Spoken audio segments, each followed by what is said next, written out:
सासे बर' हिन्जावा सानै मुस्लिम हौवाफोरजों गाज्रि आखुनि थाखाय रुपहि राजाबिल गामियाव हमजादों। बाक्सा जिल्लानि सिङाव थानाय मानास नेशनेल पार्कआव सानै मुस्लिम हौवाफोरा सासे फिसाय गोनांखा बर' हिन्जावखौ बाइकजों लाबोनानै गाज्रि आखु खामानियाव नुनायनि थाखाय रुपहि राजाबिल गामिनि रायजो राजाफ्रा हमनानै सालबारि पुलिसनो हमनानै हरो।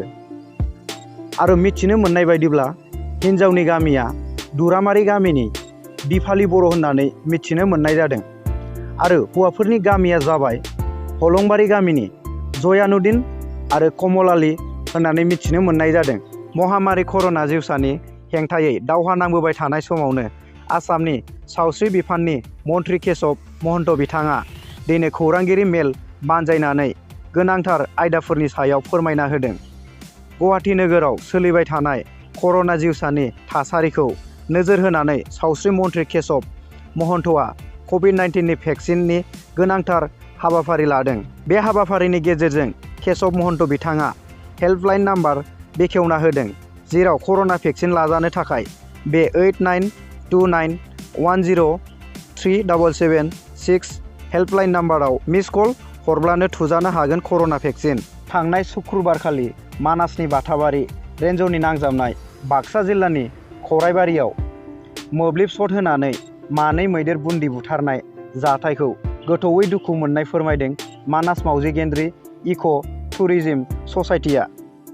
खौरांगिरिनि सिगाङाव मानास मावजि गेन्द्रि इक' टुरिजिम ससाइटिनि आफादगिरि हलिचरन नार्जारिया बुङो दि हाग्रानि मानै बुन्दि मैदेरखौ मोब्लिबनि शट होना बुथारनाय जाथायनि गुबै दायनिगिरिखौ आयेननि गेजेरजों गोख्रों साजा होनांगौ होनना दाबि दैखांदों। हाग्रा बिफाननि गोहैलुनि थाखायनो दिनै बे दुखुनांथाव थासारिया महर मोन्दों होनना हाग्रा बिफानखौ गोख्रों रावजों सोंखारियो। हाग्रा बिफाननि मावफारियाफोरा गावबा गावनि मावनांगौ बिबानखौ गोसो होनानै मावा, बिनि थाखायनो गोबां बेसेन गोसा दंफांफोरखौ सिखाव फालांगियारिफोरा सानफा एफा फोजोबस्रांनो खाबु मोन्दों होननानै गोख्रों अजद दैखांदों मानास मावजि गेन्द्रि इक' टुरिजिम ससाइटिया।